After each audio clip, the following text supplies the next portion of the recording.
Hello students, સાધ્યમ એકેડેમીના YouTube platform પર તમારું હાર્દિક સ્વાગત છે. ચલો તો સ્ટુડન્ટ્સ, આ લેક્ચરની અંદર આપણે કોઈ પ્રેસીને કે પછી ન્યૂઝપેપરને અને એવું કંઈ રીડિંગ નથી કરવાના.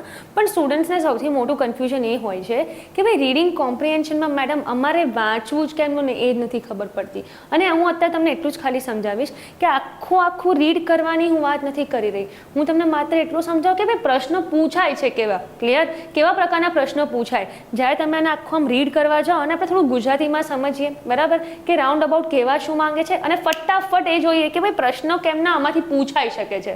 Done students? ચલો તો ભાઈ આ જે તમારી 20 મિનિટ્સ છે એની અંદર સમજી લો તમારો એક પ્રોડક્ટિવ અવર્સ જેટલા પણ હોય ને આખા દિવસના, એ આ 20 મિનિટની અંદર તમને રીડિંગ કોમ્પનીની એક બહુ સારી એવી સમજૂતી મળી જશે. તો સ્ટુડન્ટ્સ, જ્યારે આપણે કહી રહ્યા છે culture includes how we express ourselves, હવે એટલું ખ્યાલ આવી ગયો કે મેડમ આ જે આપણી સંસ્કૃતિ છે એના રિલેટેડનું કંઈક આપ્યું છે લોકોએ, રાઈટ. અને આપણે એમ કહીએ જ્યારે કે એના રિલેટેડ આપ્યું તો આનો મતલબ શું થાય છે ખબર students? It's not just about કે રિલેટેડ, પણ એના વિષય આની અંદર વાત કરી છે. રિલેટેબલ નથી પણ એના વિષય જ નીચે આખું સમજાવ્યું છે. હવે હું તમને સમજાવું, culture includes how we express, એટલે આનો મતલબ કે અહીંયા સુધી તો આપણને અહીંયા ડેફિનેશન દેખાઈ રહી છે કે તો આનો મતલબ શું થાય મેડમ? ડેફિનેશન પૂછાય તો સ્ટુડન્ટ્સ આપણને એક્ઝામમાં એવું ના પૂછાય વોટ ઇઝ કલ્ચર કે ડેફિનેશન ઓફ કલ્ચર, ના. ક્વેશ્ચન એવો પૂછાય કે gave the definition, give the definition of culture in context of above passage. ઉપર જે પેસેજની અંદર સમજાવવા માંગે છે એ પ્રમાણે ખાલી એટલું કહો કે કલ્ચર ડેફિનેશન શું હોય, આવી રીતે પૂછે. એટલે પછી એ વખતે તમારે આળસ નહીં કરવાની કે મેડમ આટલું બધું કોણ વાંચે, કલ્ચર એટલે આપણે ખબર છે કે શું લખવાનું, એમાં આટલું લખી દેવાનું. નહીં, તમારે આ વસ્તુ લખવાની. કલ્ચર ઇઝ વોટ, તો કલ્ચર મીન્સ, તમે ઇન્ક્લુડ્સ નહીં લખવાનું. શું લખવાનું? કલ્ચર મીન્સ, એટલે કે અહીંયા આવી જશે culture means how we express ourselves, our language, how we see and respond to things, our myths and beliefs. એટલે કે તમારી કોઈ પણ બિલીફ સિસ્ટમ હોય, તમારી જે વેલ્યુઝમાં તમે બિલીવ કરતા હોવ, કોઈ તમારી ભ્રમ હોય, બરાબર છે. કોઈ પણ આ વસ્તુની જ્યારે આપણે વાત કરીએ, કમ્યુનિકેશન છે, કમ્યુનિકેશનની સાથે તમે જે વસ્તુને અંદર ભરોસો મૂકો છો, તમારી જે બિલીફ સિસ્ટમ છે, તમારી જે થોટ પ્રોસેસ છે, આ બધી વસ્તુ આવી. હવે કલ્ચર માટે બીજું શું આવે ખબર માઇન્ડમાં? કે મેડમ આમાં તો ખાવું પીવું ઓકે, તો એન્વાયરમેન્ટ છે, ગેસ્ટ્રોનોમી છે, ટેસ્ટ એન્ડ કસ્ટમ. આમાં કેવો પ્રશ્ન પૂછાય સમજો. તમારા એક સિનોનિમ ને એન્ટોનિમ વાળો પ્રશ્ન આવે એક્ઝામમાં, સિનોનિમ કાં તો એન્ટોનિમનો પ્રશ્ન આવે. હવે હું તમને અહીંયા એવું લખીને બતાવું કે ડિયર સ્ટુડન્ટ્સ, ઇન્ટરેસ્ટ જે વર્ડ છે, શું કીધું? ઇન્ટરેસ્ટ. તો આ ઇન્ટરેસ્ટના માટે કોઈ એક તમે એવી ટર્મ આપો, એટલે કે આનો એક સિનોનિમ આપો કે જે પેરેગ્રાફમાં જ આપેલો છે. શું કીધું? પેરેગ્રાફની અંદર જ આપ્યો છે. ઇન્ટરેસ્ટનો શું સિનોનિમ? તો give the synonym of what? તો interest from the above passage. So what does that mean? Interest અને આ જે વર્ડ છે ટેસ્ટ, શું કીધું? ટેસ્ટ. આ બંનેને તમે રિલેટ કરી શકો. હવે આપણને શું લાગે કે મેડમ આપણે જે ચાખવાની વાત કરીએ એને આપણે ટેસ્ટ કહીએ કે નહીં? તો ના સ્ટુડન્ટ્સ, આપણે ટેસ્ટને બીજા સંદર્ભમાં પણ લેતા હોઈએ છીએ, જેને આપણે કહીએ છીએ ઇન્ટરેસ્ટ. ક્લિયર? તો આને કહેવાય લેવલ. આપણને એમ થાય ને ઇન્ટરેસ્ટ એટલે કે ભાઈ આપણી રુચિ. હા, એટલે આપણે ઇન્ટરેસ્ટ એટલે રુચિ જ નહીં ખાલી કે આપણું ગમતું, બરાબર, આપણી ગમતું, આપણી પસંદ, આ બધાને કન્સિડર કરીને તમે આ ટર્મ ટેસ્ટ યુઝ કરી શકો છો. ઓકે, કે તમને શું ગમે છે, શેમાં રુચિ છે, શું તમારી ચોઈસ છે. ડન? તો આ થઈ ગયું આ રીતનો એક કે સિનોનિમ આવો પૂછાઈ શકે. બીજી વસ્તુ, giving up would leave us orphans of identity and we would lose an important part of our value as individuals. અરે ભાઈ એટલું જ કહેવા માંગે છે કે અગર જો આપણે આપણી જે સંસ્કૃતિ છે એને ભૂલી જશું, બરાબર, કાં તો આપણે હાથ અધર કહી દઈશું કે ના ભાઈ આમાં ના મજા આવે, આ ના ફાવે, આવું તો કંઈ હોતું હશે, આવું જો આપણે અગર કરવા ગયા તો શું થશે? At the end we would leave us, giving up would leave us orphans of identity. આપણી જે ઓળખાણ, આપણે કોણ છે? ઇન્ડિયન છીએ. ક્લિયર? તો આપણી જે ઓળખાણ છે, આપણને જેનાથી ઓળખાવામાં આવે છે, આ વસ્તુથી તો આપણે બરાબર અનાથ થઈ ગયા કે અમે કોણ, હમકો હી નહીં પતા, હમ કોણ. તો જ્યારે આ વર્ડ ઓર્ફન્સ યુઝ કર્યો છે. And we would lose an important part of our value as individuals. આપણે એક વ્યક્તિના રીતે આપણે એક આપણી ઓળખાણ હોય, આપણી જે ઓળખ હોય, આપણે ક્યાંથી બિલોંગ કરીએ છીએ, આ બધી વસ્તુ આઈડેન્ટિટી શું થશે? ઉડી જશે. હા, આપણી પાસે એવું કાંઈ રહેશે નહીં જો અગર આપણે આ કલ્ચરને આગળ લઈને આપણે આને રિસ્પેક્ટ કરતાં કરતાં આપણે લાઈફમાં અપગ્રેડ કરતાં કરતાં ને આનાથી અપડેટેડ ના રહ્યા અને આને આપણે એક રિસ્પેક્ટ ના આપી તો. ક્લિયર? આ થઈ ગયું giving up would leave us. Giving up એટલે શું થાય? તમે જ્યારે કોઈ કહે ગિવ અપ કરી દીધું, શું કીધું? Give up.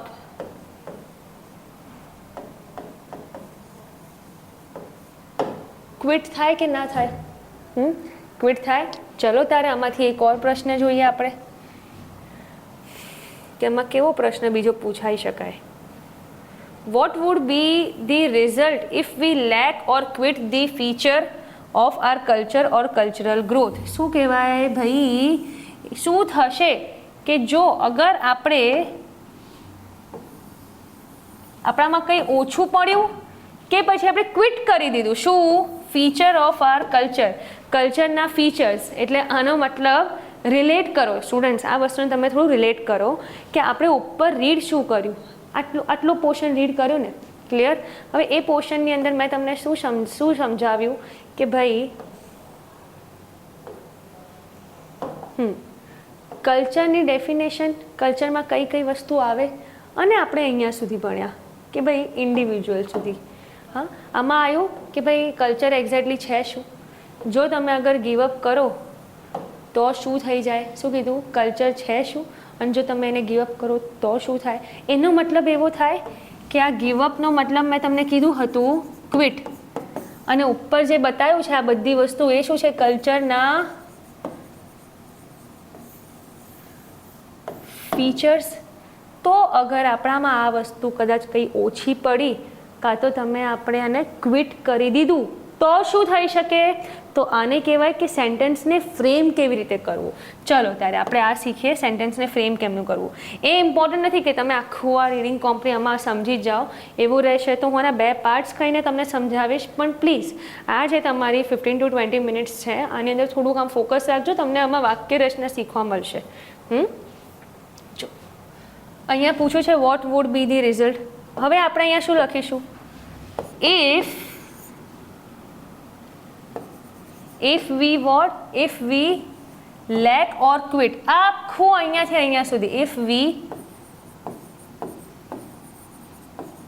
lack or quit the feature of our culture or cultural growth. શું કીધું? if we lack or quit the feature of culture or cultural growth. બસ આ તમે જે લખ્યું ને ત્યારબાદ તમારે કન્ટિન્યુ કરવાનું છે જે આપણે ઉપર રીડ કર્યું. જુઓ સ્ટુડન્ટ્સ શું કીધું? અહીંયા જે ઉપર આપણે રીડ કર્યું બરાબર, ત્યાં અહીંયાથી તો તમારો આન્સર કેમનો રહેશે ખબર? ઇફ વીથી સ્ટાર્ટ કર્યું હતું તો અહીંયા રહેશે વી વુડ, અરે સોરી વી શું સોરી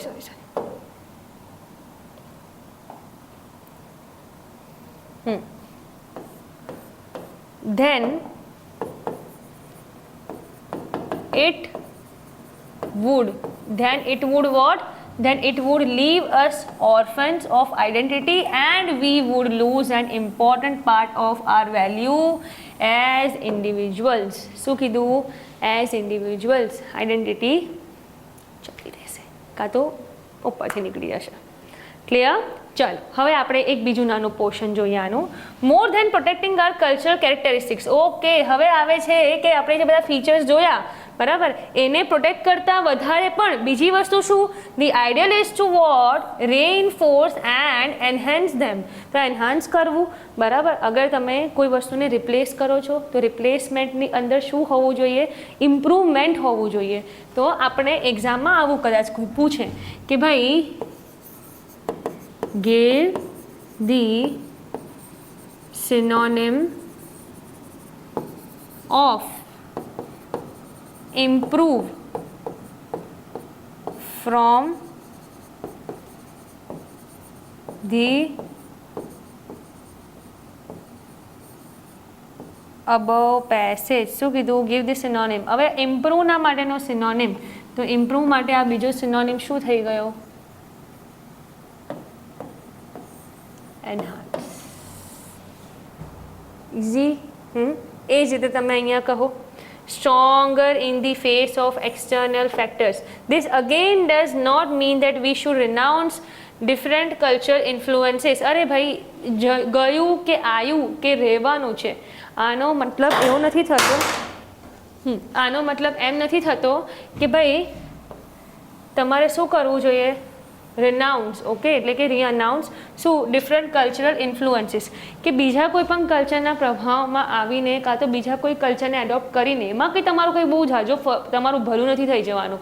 ઇન્સ્ટેડ ઓફ ધેટ તમે એ કરી શકો છો કે ભાઈ એકચ્યુઅલમાં જે એક્ઝિસ્ટિંગ કલ્ચર છે એને થોડું અપગ્રેડ કરો, એને થોડું અપડેટ કરો, અને એમ કરતાં કરતાં ઇવેન્ચ્યુઅલી તમે તમારા કલ્ચરને સારી એવી રીતે પ્રમોટ કરી શકશો.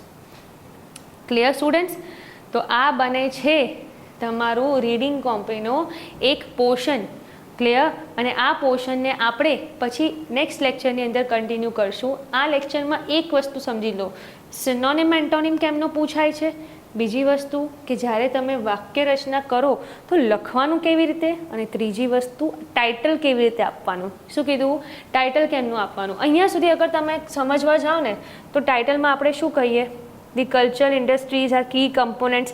આ બધી વસ્તુ તો આપણે જો વાંચી જ નથી, આને તો હું અત્યારે કહેતી જ નથી કે વાંચો, પણ તમને હું એમ કહું કે અહીંયા સુધી અગર આવે, શું કીધું? અહીંયા સુધી, ખાલી અહીંયા સુધી, કે અહીંયાથી લઈને અહીંયા સુધીનો ફોર વી કેન ડુ, હા એસ. ઓકે, તો તમારું ટાઇટલ શું હોય? તો ભાઈ આપણને એટલું ખબર પડે છે કે ભાઈ મહત્વ શું છે. શું કીધું? મહત્વ શું છે કલ્ચરનું, રાઈટ? તો આપણે એવું કહી શકીએ છીએ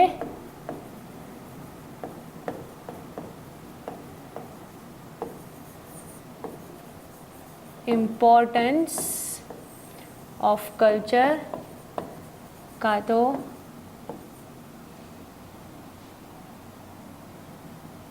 yes importance of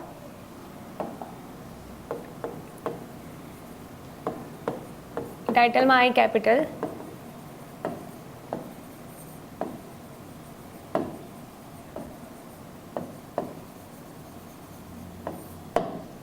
culture values. સમજ પડી સ્ટુડન્ટ્સ?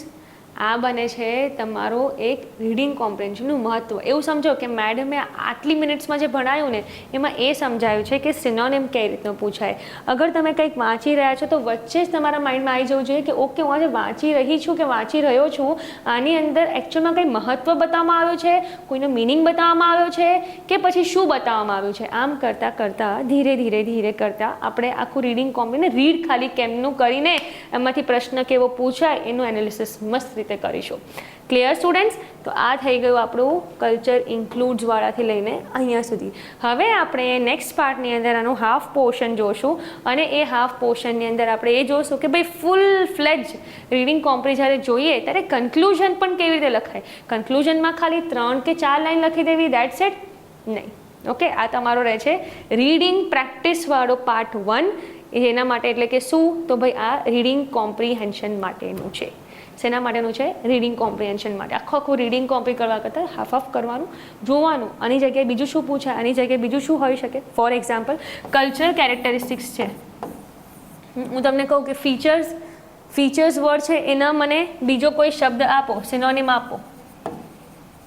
ફીચર્સ વર્ડ છે એનો મને બીજો સિનોનિમ આપો.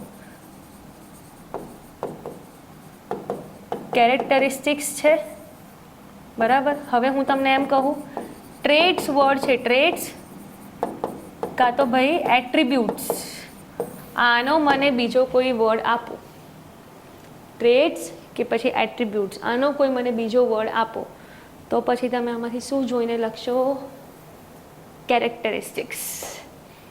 Done students?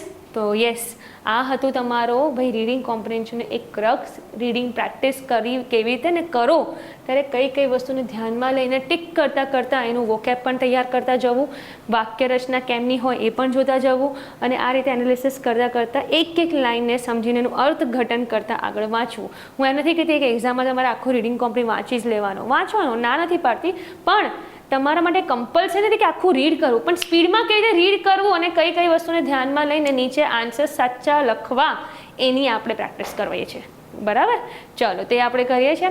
મળીએ હવે આપણે આના હાફ પોર્શનમાં એટલે ગોલ્ડન સિરીઝના આ વાળા પાર્ટ 1ના નેક્સ્ટ એપિસોડની અંદર, જેમાં પાર્ટ 2 જેમાં કમ્પ્લીટ કરીને ક્વેશ્ચનના આન્સર્સ લખીને આપણે મસ્ત મજાની પ્રેક્ટિસ કરશું.